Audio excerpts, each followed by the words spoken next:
Kawan, pada 12 Juni 2021, Christian Eriksen gelandang Denmark pingsan dalam pertandingan Euro 2020 melawan Finlandia. Menurut dokter yang menangani Eriksen, pemain itu menderita serangan jantung di lapangan dan dibawa ke rumah sakit. Saat Eriksen pingsan di lapangan, Simon Kjær, kapten timnas Denmark, melakukan pertolongan pertama, CPR, supaya Eriksen tetap bisa bernafas dan sadar diri sampai bantuan medis datang.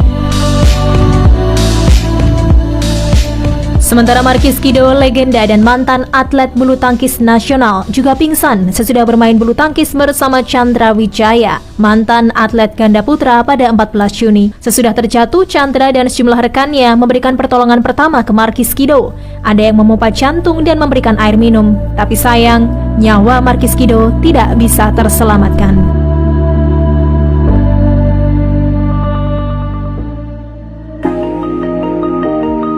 Berkaca dari kejadian itu, kawan, Dr. M. Yusuf, Divisi Kegawatan dan Perawatan Intensif Kardiovaskular Rumah Sakit Universitas Erlangga dan RSUD Dr. Sutomo Surabaya mengatakan kemungkinan yang terjadi pada atlet gangguan irama yang membuat jantung berhenti secara mendadak. Antisipasi supaya tidak terjadi, harus melakukan evaluasi kesehatan jantungnya. Kami terima kasih diberi kesempatan memberikan penjelasan yang berharap bisa merubah konsep berpikir masyarakat pada umumnya. Oleh karena ketika kita bicara tentang orang yang mengalami henti jantung, itu utamanya dibedakan dua hal. Mereka yang mengalami serangan jantung dan mereka yang mengalami henti jantung. Satu hal yang bisa terjadi pada satu orang bersamaan, tapi penyebab dan tata laksananya berbeda. Konkretnya begini, serangan jantung itu erat hubungannya dengan suatu penyakit jantung koroner, suatu pembuluh darah yang tugasnya memberi makan otot jantung. Ketika dia ada masalah, maka terjadilah suatu serangan jantung. Tetapi yang kedua, yang pada atlet,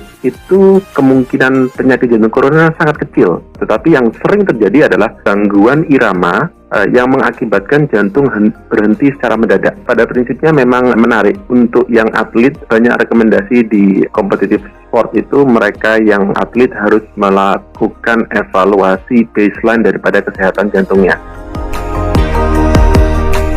Menurut Dr. M. Yusuf, dalam menangani pasien yang tidak sadar, hal pertama yang penting dilakukan pijat jantung. Sementara sebagai atlet, sangat penting mempelajari teknik CPR atau Cardiopulmonary Resuscitation. CPR, upaya pertolongan pertama untuk mengembalikan kemampuan bernafas dan sirkulasi darah dalam tubuh sebelum menerima pertolongan medis. CPR bisa dilakukan setiap orang untuk menolong orang lain yang mengalami henti napas atau jantung tiba-tiba. Tapi pertolongan CPR harus dengan teknik dan cara yang benar.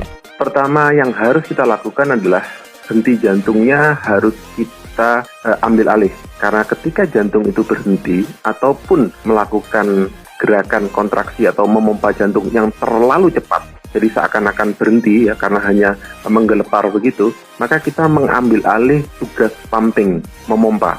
Apa yang kita lakukan? Segera baringkan pasien, segera lakukan pijat jantung. Oleh karena ketika jantung itu berhenti atau terlalu cepat nadinya dan pasien itu tidak mendapatkan suplai darah yang cukup, maka suplai darah ke otak berhenti, pingsan.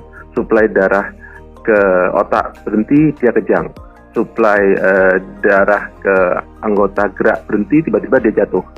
Nah, ini yang harus kita ambil alih segera. CPR yang diutarakan itu kan singkatan Cardiac Pulmonary Resuscitation. Jadi kalau semakin banyak orang yang bisa, maka orang tertentu mengalami cardiac arrest dan pulih sadar itu makin besar. Maka kalau saya boleh memilih populasi yang paling harus terlatih, yang pertama adalah di rumah sakit. Padahal cardiac arrest tersering itu 70% terjadi di rumah dan termasuk 40-50% terjadi di tempat bekerja. Nah, ini menarik karena pada prinsipnya mungkin di antara atlet resiko akan henti jantung ini cukup besar. Tidak ada salahnya menurut saya ketika baik pelatih ataupun atlet yang lain atau dirinya sendiri berlatih untuk CPR.